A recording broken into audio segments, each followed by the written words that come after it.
Welcome back to the Gun Collective podcast. My name is Jon Patton. Guys, we have a new crowdfunding platform. You've probably heard me talking about this. If you enjoy this show every week and you want to support us directly, we would really appreciate that. And even if you do, you get something in return beyond the normal content. Head over to subscribestar.com/theguncollective and jump in at any of the levels. We would really genuinely appreciate it.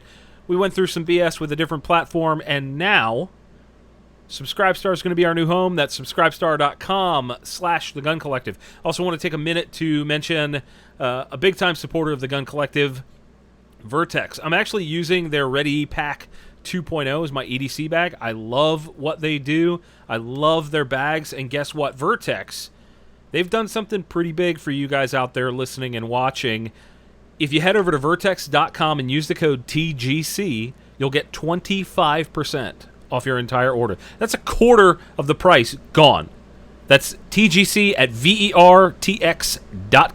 Now tonight's going to be a good night. I'm excited about it. This has been a long time coming. Tonight we're going to continue this conversation that I've been trying to have about moving gun rights forward as a whole. I put out a video the other day called "When Shall Not Stops Working," and there was a lot of feedback. Some of it positive, a good amount of positive, but also some negative comments. Some people saying that I'm wrong. So I actually saw somebody that said my video was cancer, and I'm not sure I agree with that. Obviously, because I made the video, but I figured why not bring somebody on the show to talk about this sort of thing. Maybe not specifically that video, but talk about moving gun rights forward. And the guy I brought on tonight is a grassroots gun rights expert. And I want to talk to him about how the heck do we move forward? What are we doing? How do we move forward? Our guest tonight is a man that helped bring about the Colorado recall election. That was a big deal. He recently left his position on the NRA board. We won't get into that tonight. There's a whole bunch of mess with that. And this man has now traveled to almost 20 different states battling for the Second Amendment. Everyone say hello to my good friend Timothy Knight. Tim, how are you, man? Awesome. Pleasure to be here. Thanks for including me. I'm pumped that you're finally here. Yeah, absolutely.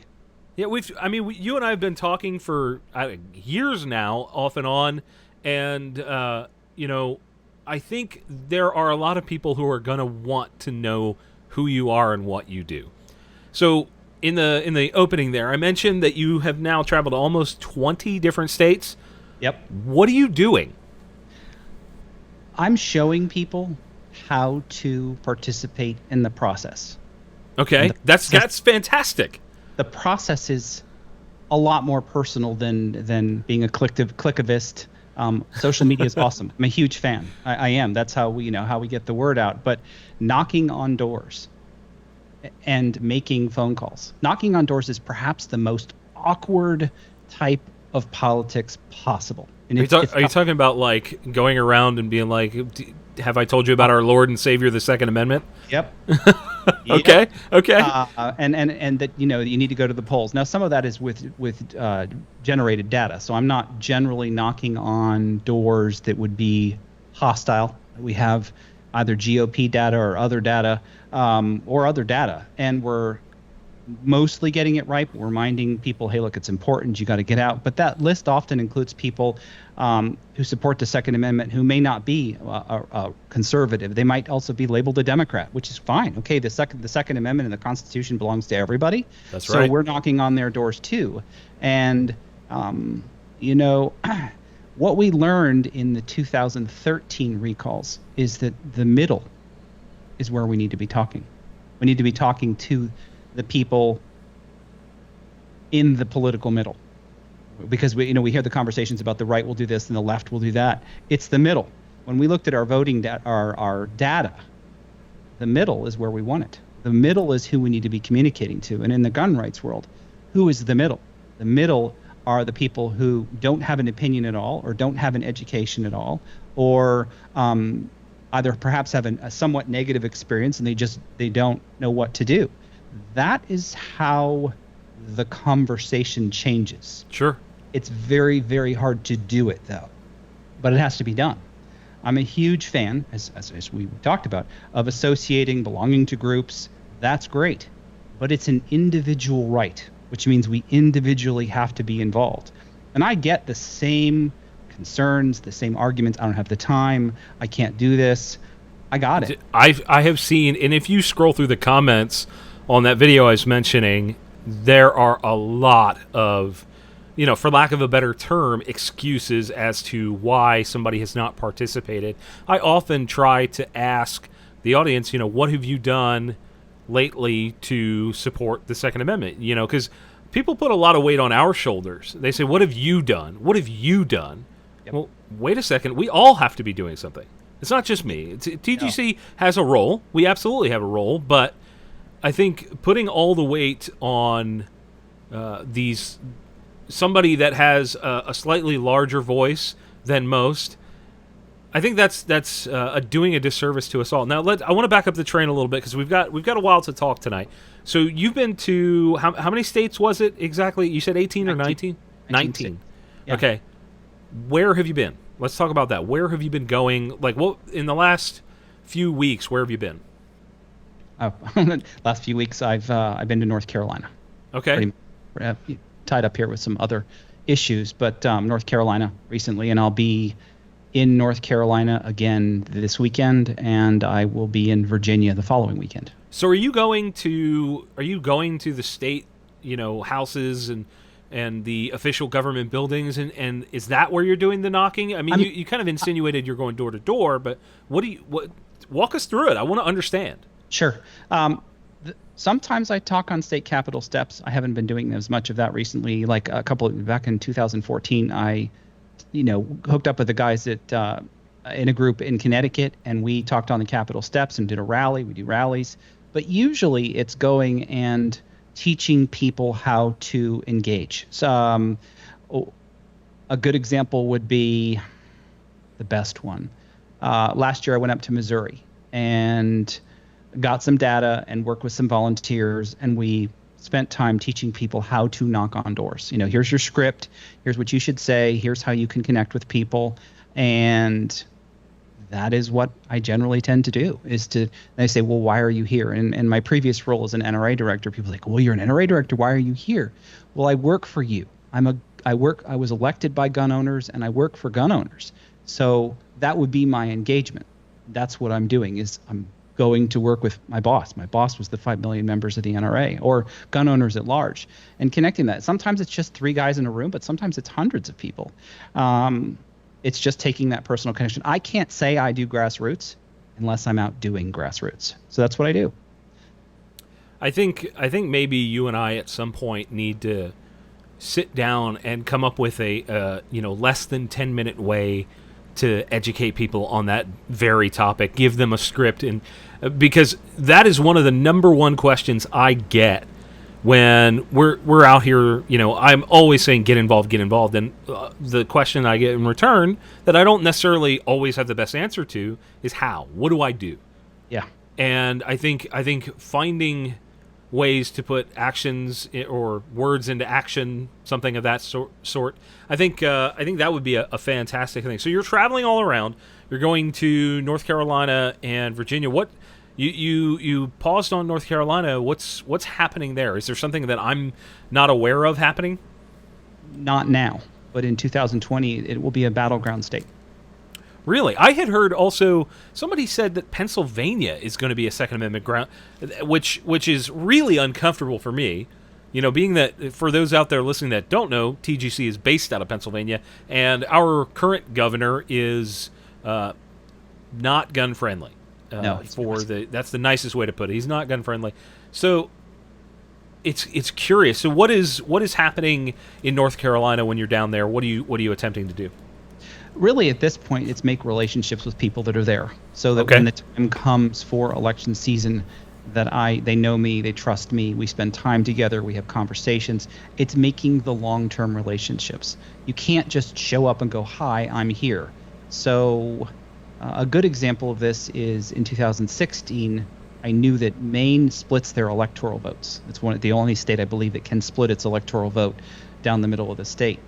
And Trump was spending a lot of time realizing that math because his son was in the state of Maine a lot, because they realized that 40% of all addresses in the state of Maine belong to the city of Portland and its metro area, but the rest of the state is different. And they knew that the hunting culture and the gun culture in the rest of the state would be strong.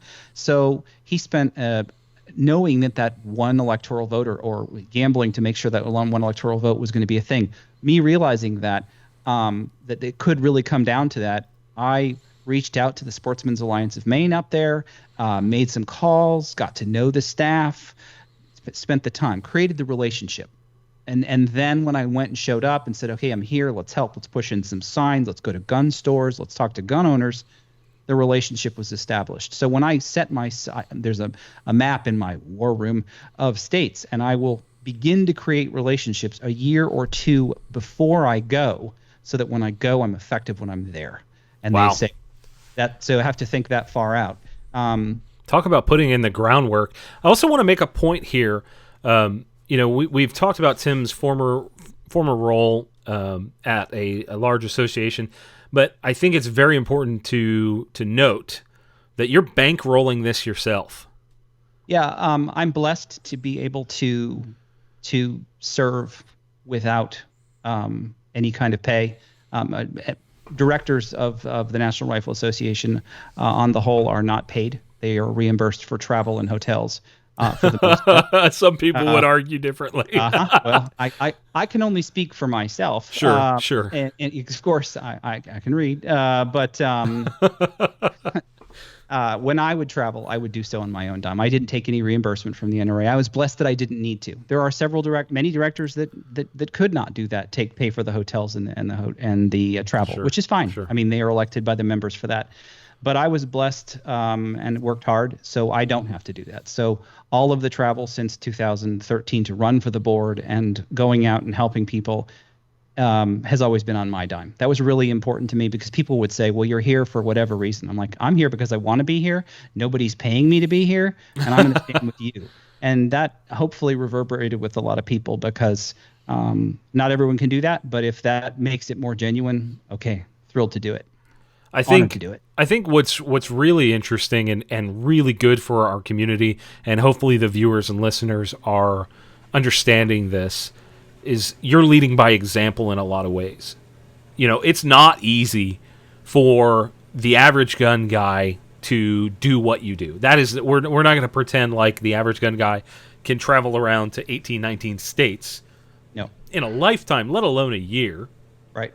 And go and knock on doors and build relationships over years and years and years.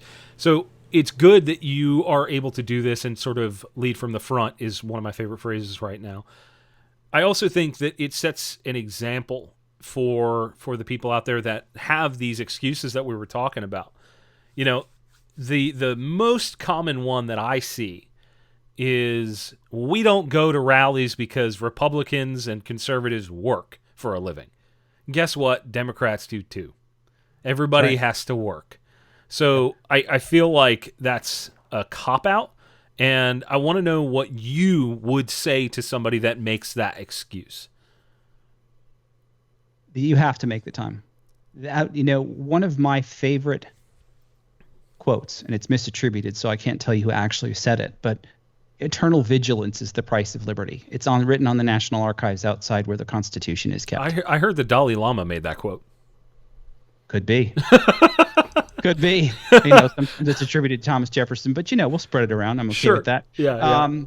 People say, when is the fight over? Can we stop? Can we let up? No, we can't. But those words mean more than that. We have to create a culture of participation. Yeah. We've lost the culture of participation. That is lost. And I'm not a patriot. I'm just an example. People will label, I appreciate you, you're a patriot. Abe can't call myself that. I'm blessed to be able to do what I do and will continue to do that. But I'm nothing more than an example. That's like the highest honor to me, because if I can work with other good people and meeting people I'm in the field, and they say, you know what, I can make a difference. I can do some of what you're doing. That's the point. That's why I do it in the first place. You're right. Not everyone can do what I do, but if I can leave my impact, that eternal vigilance, I'm trying to pass that on to my kids, but I'm also trying to pass that on to my fellow gun owners. We have no choice but to take the time. If we don't, we will not keep our rights. It's just like shall not be infringed is in the 27 words. It's 4 words within the 27 words of the Second Amendment. The problem is that shall not be infringed is a conversation. It's a continued participation. It doesn't mean like some of the comments you said, let's have a conversation. We didn't say the word compromise. We said conversation. You don't have to give anything, but what you do have to do is educate. We need to educate people on our rights, our sports, and our hunting traditions. The only way we keep them is by continuing to educate them about it. It's not easy. Now, kind of a tangent here, but by all means, tangent away. A good friend of mine, Rebecca Schmoy, who I'm doing another project on for Million Moms Against Gun Control, this coming weekend is doing a ladies, it's called Kansas Outdoor Women, and I'll send you the link. I'm not remembering, but it's a class for women that teaches them archery, hunting, cooking outside. It's specific to the outdoors, and it's introducing women to an entirely different field or thought process. Hey, I want to learn about deer hunting, and it's women teaching other women. And how do you have to create that culture for it to continue to exist? I know my dad didn't take me hunting. He didn't think that was a good idea, taking me hunting, and so I kind of got left out of that. But these women in Kansas and other states have programs like this. That is how those traditions continue. It's by people taking the time out of their busy lives to go say, hi, I'm a woman and I have some skills here. I'm going to teach other women this program. That is how we do this, John. This is how we keep our sports. The competitive shooters need to take someone on their wing as new competitors, or invite Tim Knight here in Tennessee. I would love to try competitive shooting. Invite people to pull a trigger with you. Our triggers, and I say this, the triggers might look different. It might be a shotgun trigger. It might be a pistol trigger. It might be an AR trigger. Invite somebody, even in our community, because the divisions, I'm a competitive shooter, I'm a hunter, I'm an AR guy. If we fall for that, we're going to lose. We have to be, as trigger pullers, pulling together. And that's going to take time on everyone's part. We've done a really good job, unfortunately, of dividing our own community based on these really nuanced things. Like I see things like a lot of the term that Johnny likes to use is gatekeeping. A lot of, you're not pro-gun if you do X, Y, Z. You're not pro-gun. And I understand the argument when you're saying, I'm pro-gun, but. I think that's the only time that you're probably not pro-gun. I think that's a fair statement. But I'm seeing even in our comment section right now, we have one comment after the other. Gun community needs to show how open it is and do minority outreach. The following comment. Also, you cannot have a conversation with these people. You're closing the door before you even tried to open it. You know, that was a really big thing when I keep falling back on this video because it's recent and it's fresh in my mind. But the people that put walls up and say you cannot blank before even making an attempt, I mean, that's like shooting yourself in the foot. We haven't even begun to have the conversation as a community. We haven't begun to educate like we need to, and people are saying, oh, well, you can't have a conversation. And I was saying we need to have a conversation with our opposition. And I agree with you that the middle is a very important thing, but I think we also need to go even farther. I think everybody that opposes us, we should have a dialogue. Whether that dialogue moves us anywhere, I think we should have the conversation. Not compromising, but talking. Absolutely. One of the things, I started to watch the Ted Cruz, Alyssa Milano thing, and she was using a lot of emotion in her conversations, and they were kind of ganging up on Ted a little bit, and don't you want our kids safe, and don't you want to listen? I didn't watch the whole thing. I got about 30 minutes in, and then I had to walk away, not from the video. I'll catch back to it, but life got in the way. Here's the thing, because you're right, we do need to talk to the middle, but we also need to talk to people who probably, well, at least now, fundamentally do not agree with us. But the thing is, I've yet to find somebody who doesn't want safe kids. I can't find anyone. Not one. Yeah, nobody wants people to die. Nope. No reasonable person wants people to die. Exactly. So my solution would be, okay, what are your circumstances? And people say, well, if we're talking about the school example, well, let's have a school resource officer. I said, okay, that's great. Awesome. Can you afford it? Well, that's $80,000 a year, approximately, after benefits and everything, to have a school resource officer. But then they realize they need two. That's $160,000 a year. Well, that's great if your school can afford that. And then the training for those officers. Great. Awesome. What if you're in rural Tennessee and the response time to your school from the sheriff's department is 45 minutes? You may not have another option. And choosing those two extremes, we have to realize what the capabilities are of the school, the police department. The puzzle's different no matter where we are. So it might be different in different places. Some schools can afford private security. Some schools can get the sheriff's department to chip in and do school resource officers. That's great. There's not a one size fits all. But are these people saying, well, I don't care about rural school children from Tennessee because we put up a cool sign that says do not, and that the law drew a line around the school? Well, bad guys, someone with evil intent's going to ignore both of those things, whether it's in a school in a city or a school in a rural area. How they deal with it is different, but they still have to deal with it. The response time is a thing. Even minutes is too long. Yeah, 45 minutes is atrocious. Mm-hmm. So, again, having the conversation with people. Now, why I kind of went down that road is that we tend to be logical. We need to start putting emotion in our thought process as well, because they're using emotion against us. So the how dare you can be flipped. How dare you not want our children to be safe? And they say, well, what do you mean? Well, your lines aren't working from the laws and your signs aren't working. So they say, what do you propose? Well, we should have police officers in school. Cool. We need $80,000 times 2 to do that. Well, if they can come up with that, brilliant. Great.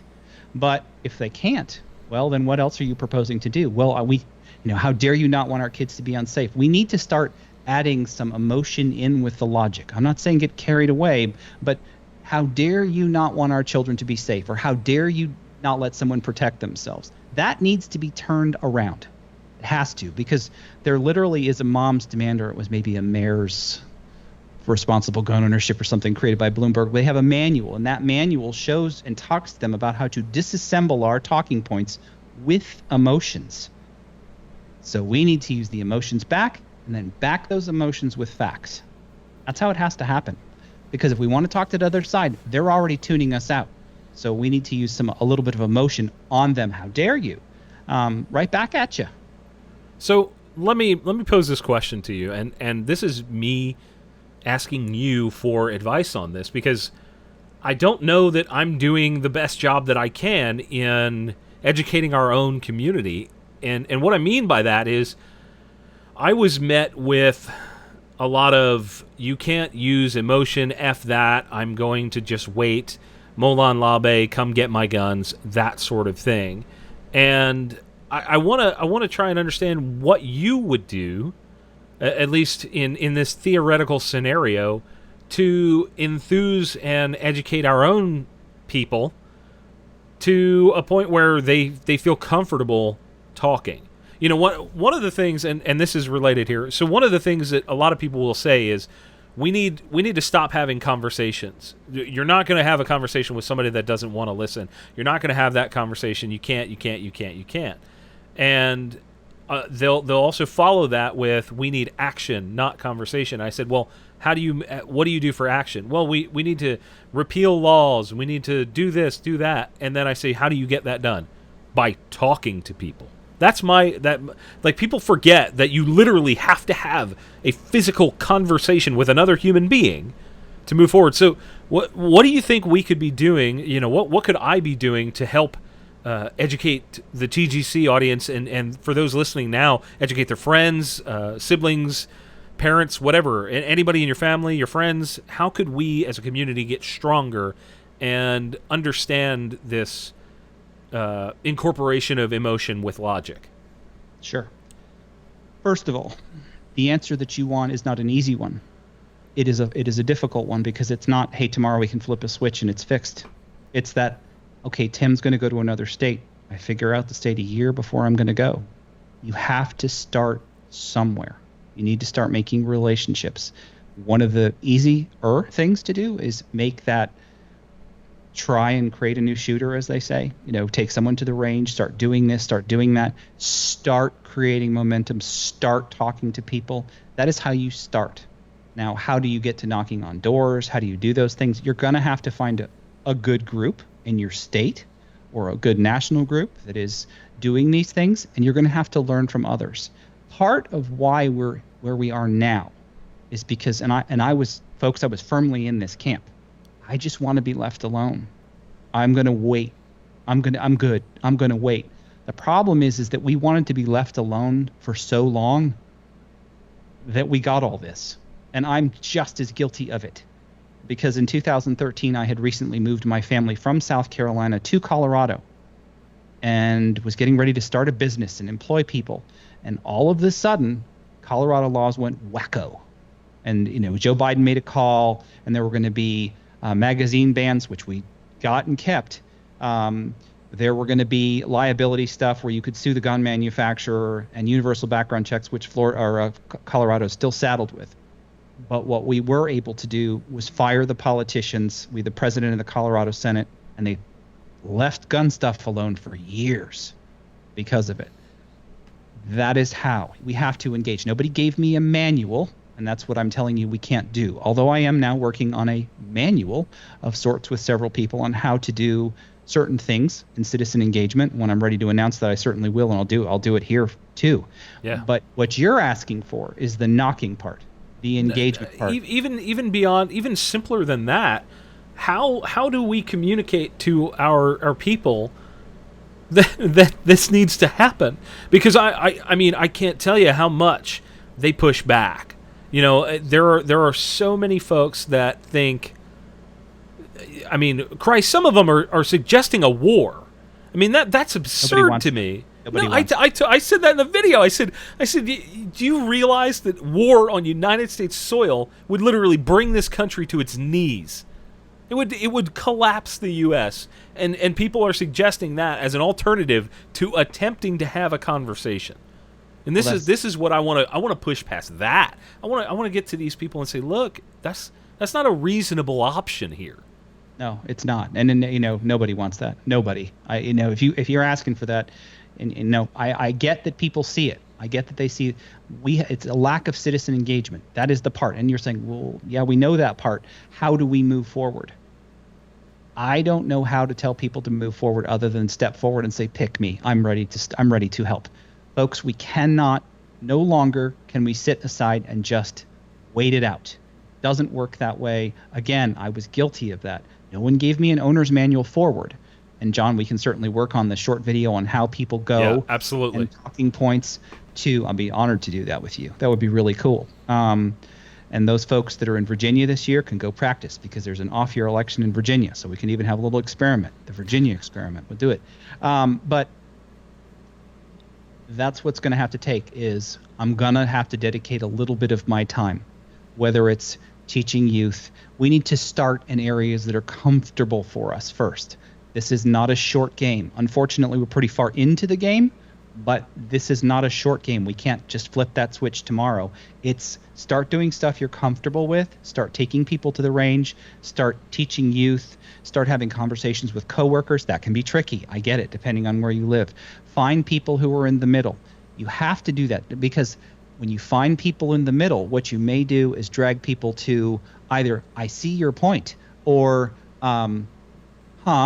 I don't really care. Well, I'd rather drag someone firmly to the middle of, well, it's our right, and I don't own guns, but I see their point. If we can start doing that, then those people are going to talk to their friends. Hey, this guy took me hunting. Hey, I tried this new sport out. It's not the short game. There's no short game left. That's it. The short game is what people are proposing in that thought process of, well, load them up. Let's pop the lids on the Magpul. No, it's not the short game. It's the long game. So we need to get people to start testifying at their capitals. We need people to start voting. When I was an NRA director, and we keep coming back to that, but this part scared me. The directors are elected. Now these are supposedly engaged people. And look, for everyone who is engaged, I appreciate you. I got it. But only 6 to 7% of NRA voting members were voting in the directors' elections. So there were 2.3 plus voting members, and only less than 200,000 of them were even voting. And these are people who are paying an association to be involved. No director that I know of that would say wants their people not to be involved. But it doesn't look good when we're like, I got it. I paid $40 to be a member of a group or an association. They got it for me. That's the proxy culture. We can't do that anymore. That's the part that we need to chip away at first. Join. Cool. I'm a member of so many organizations. It's awesome. Join them. Learn from them. Advocate with them. They've got powerful phone calls. They do good stuff. There are great state groups. VCDL comes to mind. There's some great guys in Connecticut. Pick a state. There are good people doing stuff. Join. I got it. But you're needed. And where you're going to fit in, I don't know. But again, unfortunately, it's not the short game. But I will be here with you and with the people who are watching this in the long game, because the only way we keep it is to engage. Sorry for the tangent answer, but no one wants the Civil War Part 2. Nobody I know wants that. So to not have that, we're going to have to engage. Now, laws are going a little bit crazy in Illinois right now. And people are having meetings about this, and people say, we got to do something. We got to do something now. Well, the reply to that is, well, now is a good day to start. The problem is the culture of lack of engagement has been going on for 40 years, and that's how we got here. The other part to that also is that I think a lot of people have been convinced that one person cannot make a difference. Yeah, absolutely. People, my vote doesn't matter. That's a common common thing. So I'll switch back to the Colorado example in 2013. We recalled the president of the Colorado Senate and one other senator. We were outspent 20 to 1. We had two billionaires funding the other side. We had both major political parties not wanting us to succeed in one form or another.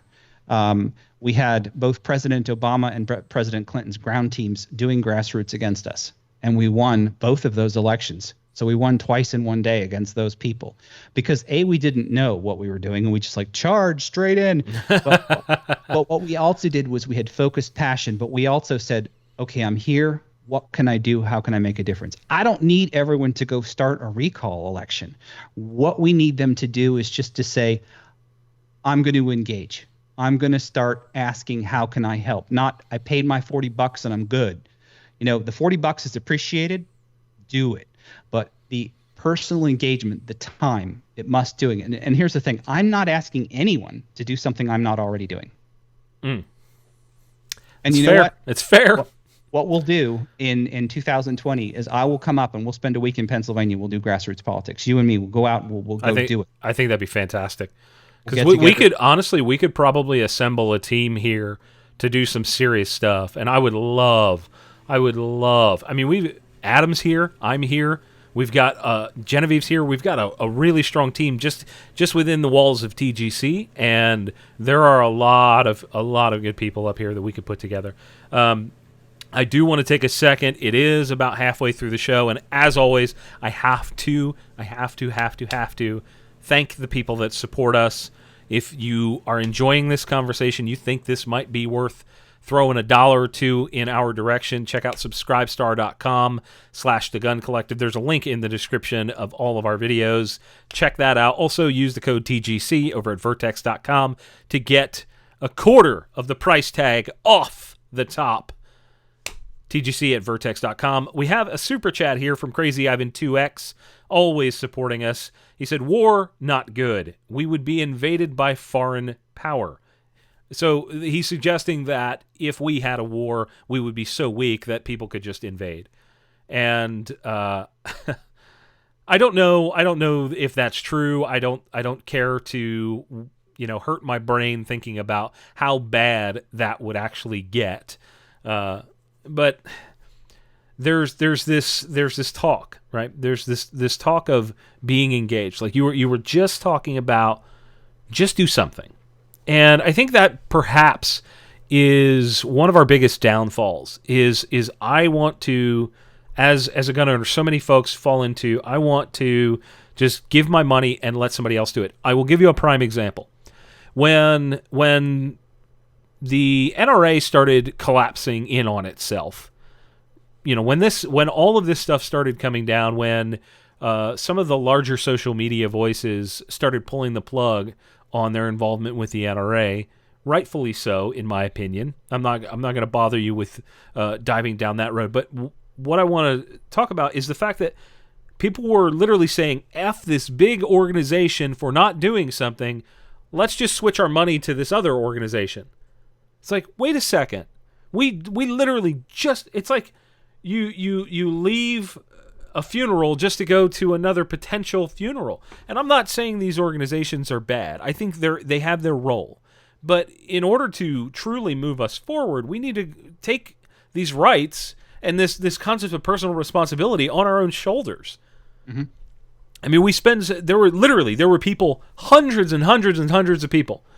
And I was actually advocating, saying, look, I don't know that it's the best idea to just let the NRA burn to the ground. And I still do not think the NRA should burn to the ground. I think, some of the politics of it, those people, I think, should leave, but that's my opinion. But I think the organization as a whole does something important for us. But people were saying, let's take this money and switch it to a different organization. Let's just magically flip a switch. They would say, screw NRA, go GOA, as if that would magically fix everything. And that's a really, really frustrating thing. What do you think, what role do these organizations truly play? Do you think they're doing a good enough job getting people enthused? If not, how can somebody like me, how can we bolster that effort? Well, first of all, I want a strong NRA for whoever else is listening. Yeah, but I want a strong GOA too. I want a strong firearms policy coalition. Absolutely. I want everyone to be strong, and that's you as gun owners saying these people are doing good work. I'm going to give them some money, or I want them involved in court. I want them doing these things. Those are great things that they're doing and capable of doing. Great. Give your money where you can. And you get to choose. You as the consumer, you get to decide what is important to you. That's great. But quitting one or walking away and thinking it is absolutely the solution, that is the proxy thing I was talking about before. None of these associations or groups are a proxy for your rights, folks. Not one of them. They may be strong advocates. Maybe they have people on Capitol Hill. Maybe they have great lawyers. Some of those lawyers are my friends. I got it. They're great people. Now, when a national group calls and lobbies for a congressman or a senator, it's great. We want them there doing those things. But when their office gets flooded with tens of thousands of phone calls and someone's lobbying, the power of that is amazing. Adam did a video a while ago about going and visiting someone at their office. Also awkward. But if you go in there and you're respectful and you folks, this is something you can do. Get a 3x5 card. Go into the office, be polite, schedule a time, make your point. If the line is out the door, the secretary or whoever's there is going to be, wait, it's a thing. Yeah, it's a thing. We do not live, as people often say, in a democracy. We live in a constitutional republic. But it doesn't last, as Benjamin Franklin said when they said, what have you given us? He said, a republic if you can keep it. The if you can keep it part is exactly what Adam did with the video, or going to your state capitol, or knocking on doors. Again, I realize I'm asking you, I don't know how to do any of that stuff, but you can get a 3x5 card, schedule a time to go talk to your congressman when he's home, or his staff pass the stuff up. If you go visit these people, this is important. That is the engagement. A phone call is great. Showing up is even better. So you have a lunch break. Schedule an appointment. I know here in Tennessee, you can schedule and go talk to the chief of staff of that office, and they'll sit and they'll listen to you. That is constituent service. You saw the DC project with the awesome ladies going to DC and talking and sitting down and having conversations with senators and congressmen. That is engagement. That is an awesome example of what we all can and must do. We don't have a choice anymore. So I'll work with you on making the video. I'm doing something regarding state capitals and other things. When I'm ready to share that, I will. But that's the kind of engagement it's going to be. So maybe you think I can't do that, and you think, well, I'll push, I'll make an effort. Your kids are watching. You are teaching them by your actions or inactions, and you are giving, hopefully, this republic to them. So what are we going to do about it? Take a little bit of time. Make a thing of it. I know in 4th grade here in Tennessee, and when I grew up in California, we all went to a trip to the Capitol. People said, that's great, it's cool, and we go visit the State Museum, and we learn all the cool stuff. How many of you have been to your state capitol since you were in 4th grade? It's a thing. I know I hadn't gone back. See, okay, you have. Rallies are great. Rallies are good. You should do them. It's a good place to start. Should you do it? Should you be vocal? Yes, you should be. And let's point out a couple of really strong examples of state groups doing something that is awesome. Sure. You've been around. Tell us. VCDL in Virginia participates in something. It's a tradition in Virginia called Lobby Day. What they do is they get a group together and they go down to Lobby Day and they walk around and talk to their elected representatives. Kudos to the state of Virginia for even having the tradition of Lobby Day. But what we should really get out there is in your state, you should convince the legislature in your state. And I get this is not an immediate light switch kind of thing. It's a beginning of a conversation. But encourage the legislators in your state to have a Lobby Day where you create the tradition of going in and talking to your legislators. That is an awesome thing, and VCDL took advantage of it.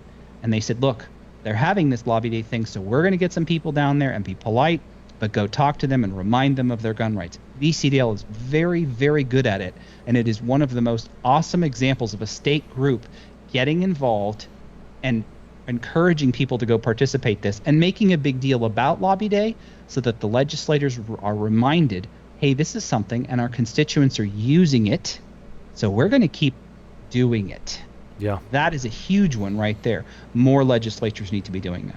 Hey, you work for us. We don't get to be all bitter about it if you guys take the time to listen to us. It needs to happen. It's an awesome tradition and a cool thing VCDL is doing. So what would you say in a scenario when presented with, like, hey, I don't want to hear it. You know, when it comes to the opposition, the people that do not want us to have firearms as a right in this nation, they want to remove that, as they call it. They call it a privilege. They say it's not our right, it is a privilege. What do you say to these people when you run into them at these events, these lobby days, these times when you're going around? What is the response to that? I'm holding up a copy of the Constitution. I keep one handy. What other parts of the Constitution would they like to ignore? Because this is not multiple choice. It isn't.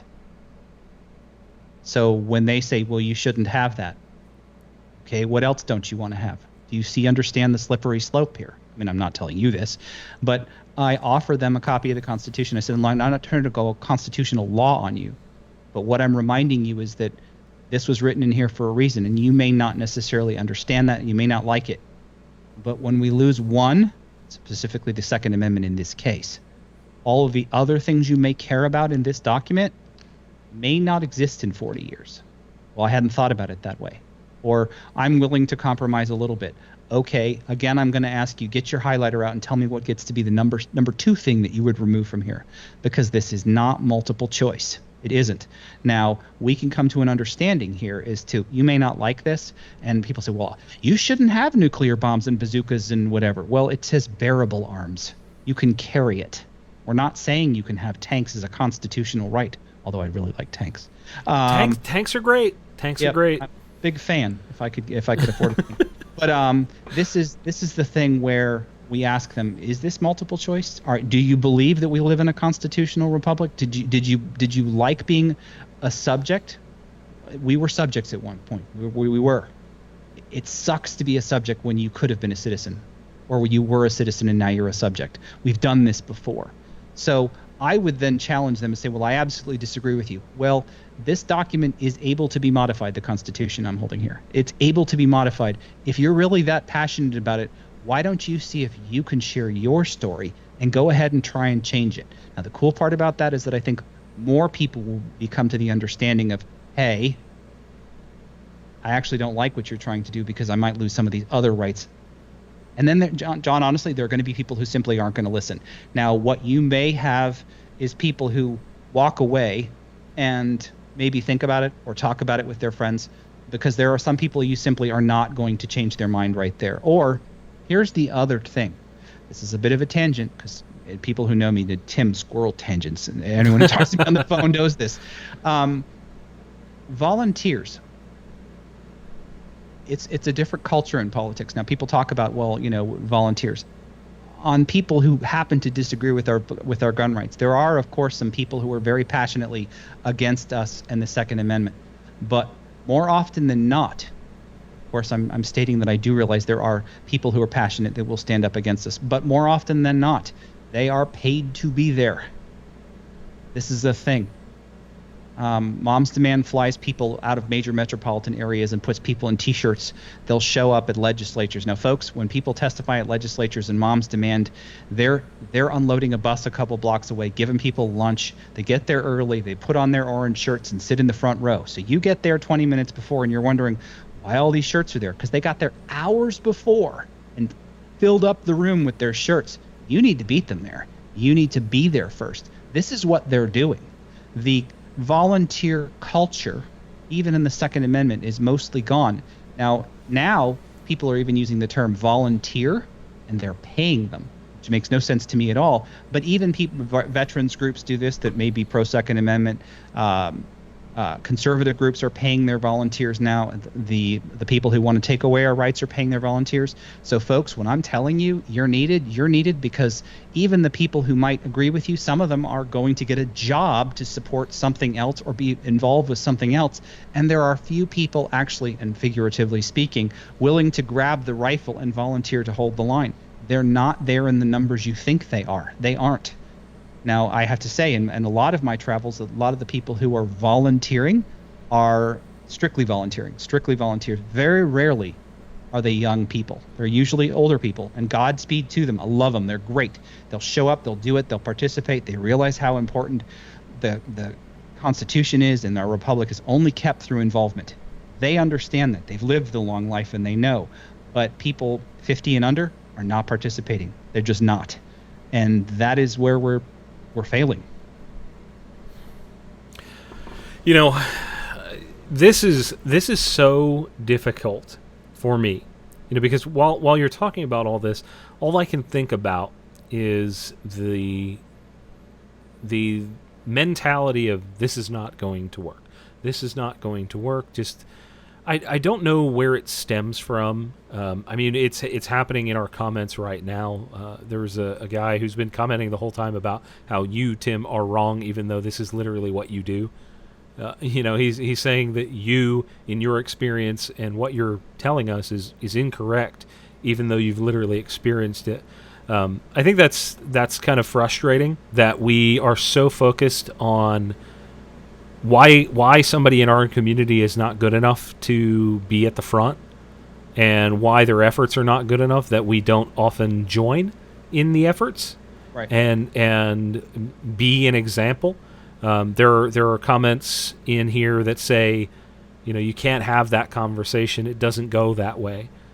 Well, you cannot just give up after one attempt. You can't. And unfortunately, we are in the quest to be ever vigilant. We are going to need to be resilient and be comfortable in being tired. If you're not tired of fighting, you're not fighting hard enough. Correct.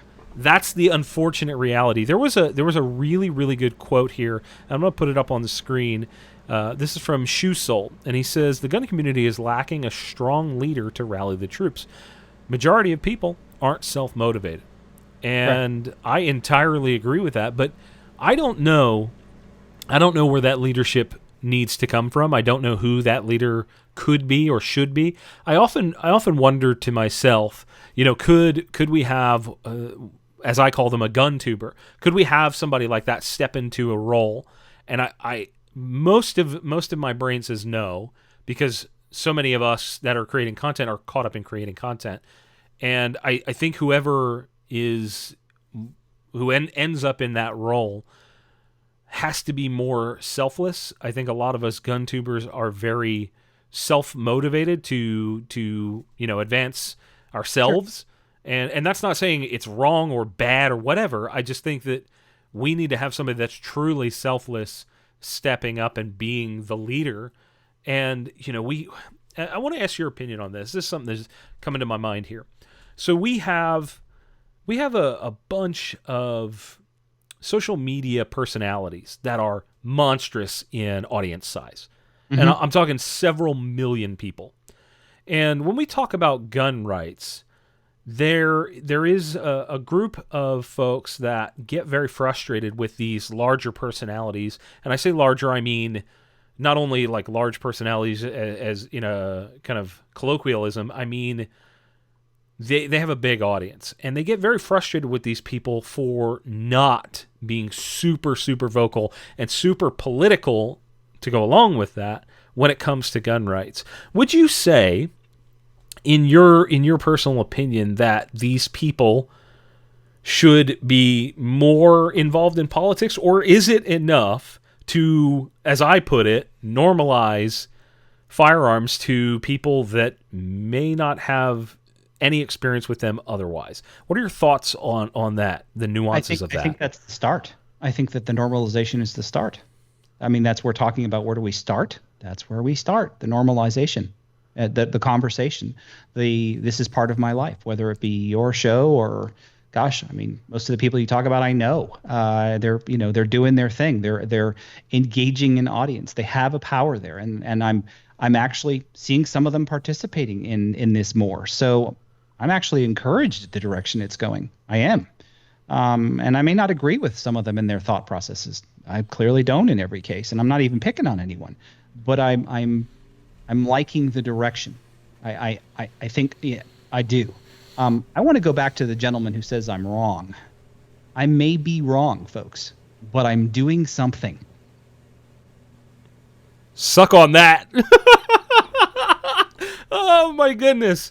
That's a bold statement. He's in the comments saying I misinterpreted what he had to say. I don't know if that's the case. Of course, he said that I don't know what he's doing. That's 100% true. And if you are advocating strongly, good for you, brother. I appreciate it. Fire it up. And you know what? Honest invitation. If he can find me, and I'm not too hard to find on the internet. I'm not. On the interwebs. On the interwebs. I'll prove it. I mean, I'll do it together. We may not be successful, but we're going to go do something. That is the only way I know how to make a difference, is to try. Sure. Because if I'm not trying, I'm not doing it right. Admittedly, I've driven halfway across the state to meet to 2 people.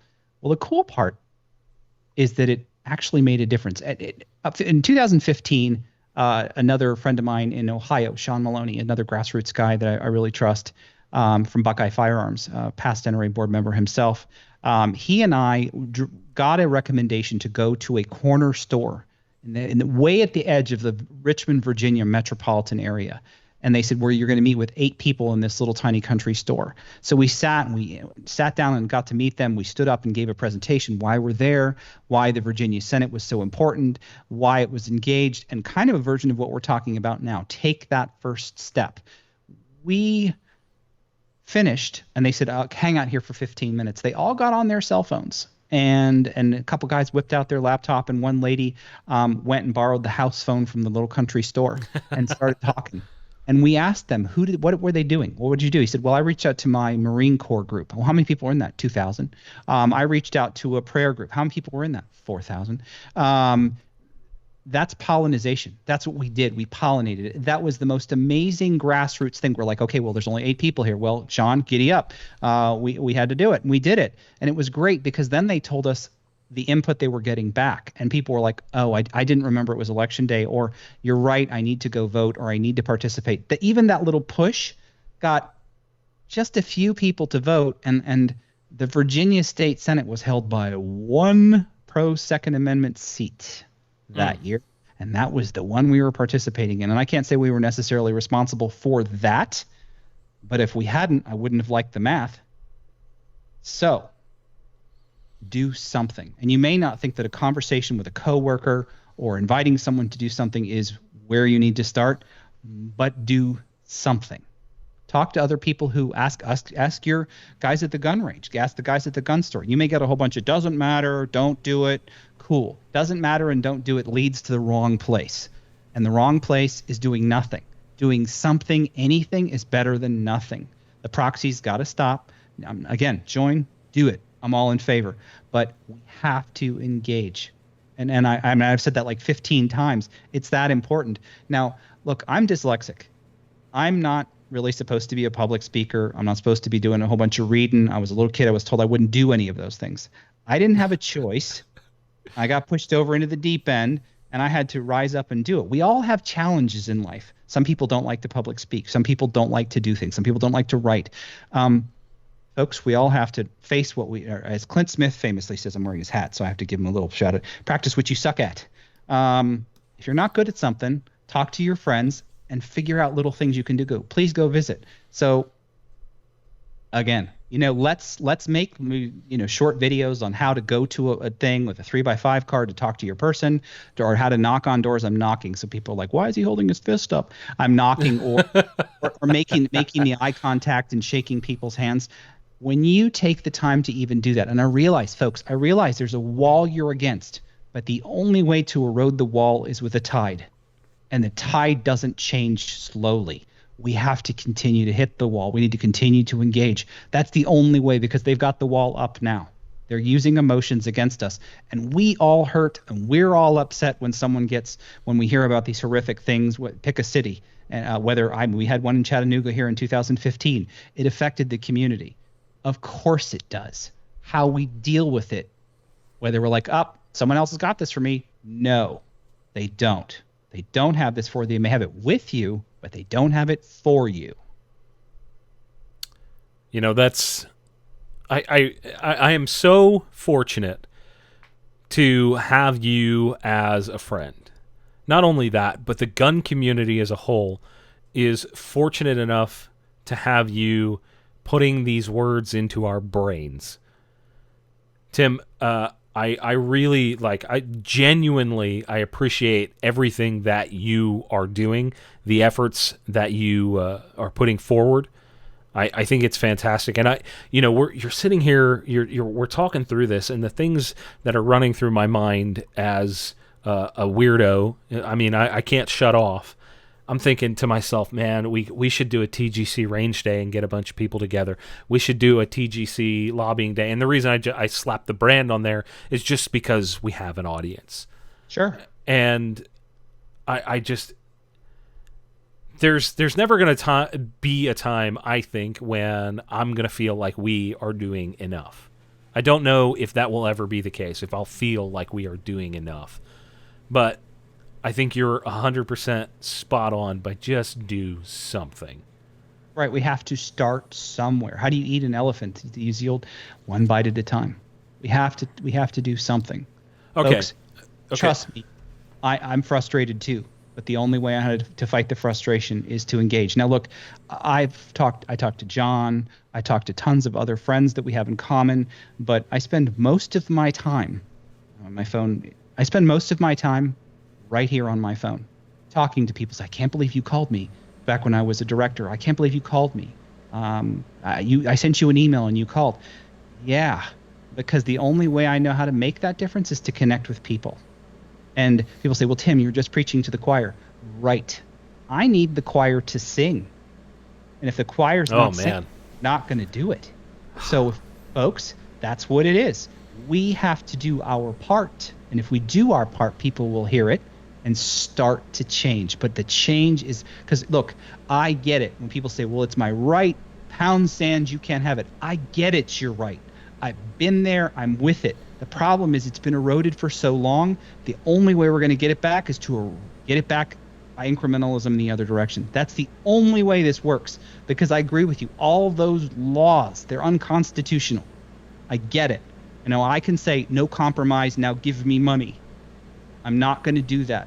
I'm going to say no compromise, which means we need to do this together. That's it. So choir, we got to sing. I literally have nothing to add to that. That was fantastic. We absolutely need the choir to sing. Good Lord. Tim, it's been comments. because I would like to talk to as many of the folks as I can, because I often post in those very comments. So let's give people an opportunity to connect with you. How can people find you?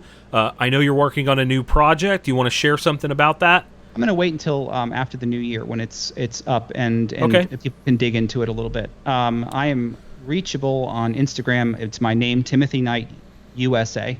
I'm also on Facebook in the same. It's Timothy Knight USA. Those are my public figure stuff, and I'm working on a couple of projects. If you don't mind me saying, I'm starting a podcast called To the Republic, with a awesome co-host, Rebecca Schmoy of 1 Million Moms Against Gun Control.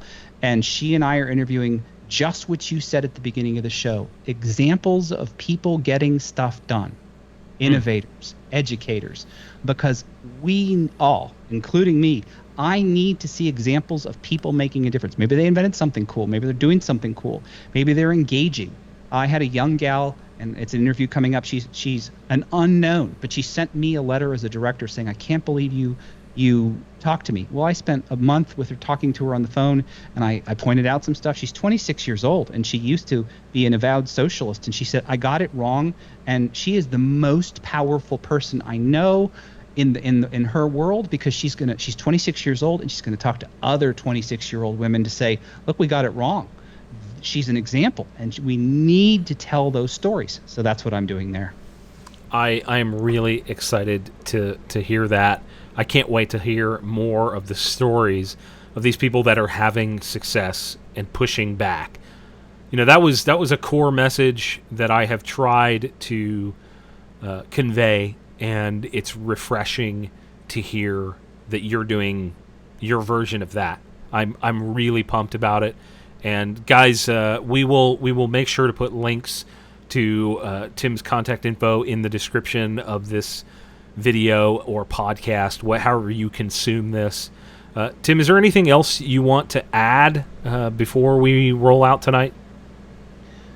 Just to remind everyone, and we said it already, Benjamin Franklin said, when asked, what have you given us? A republic if you can keep it.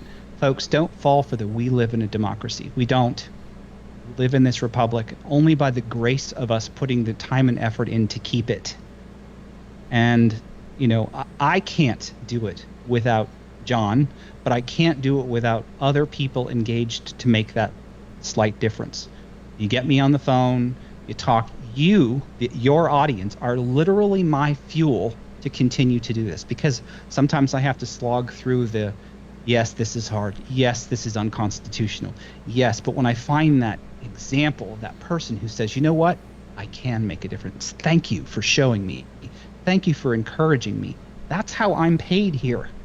And that's how we all win, by showing other people they can make a difference. So I guess, Jon, tag you're it, because we're going to do this together. And your audience, look, if you see me at a place and you say, I heard you on the podcast, I heard you on the Gun Collective, stop me and talk to me. I'm a real person. I always have been. I'm nobody special. But hearing your stories and how you engage. I mean, I've met your people who listen to your show who ask me things, and I hook them up with trainers and other people and how to get engaged in states through this show in the comments. So that's how you engage. And I'm sorry for the people who are mad and upset and pound sand and their rights. I'm with you, but we have to do this together. Otherwise, we will not succeed. Absolutely. Well, guys, that has to be it. I'm so excited. I know the audience is going to want to hear more from you in the future, so we will definitely do that at some point. Guys, if you haven't yet, please be sure to get subscribed to TGC Surplus here on YouTube. And if you want to connect with Tim, we'll make sure to put those links out there. As always, be sure to check out our Subscribe Star page and Vertex.com using the code TGC to get 25% off. As always, I love you guys. I will see you very, very soon.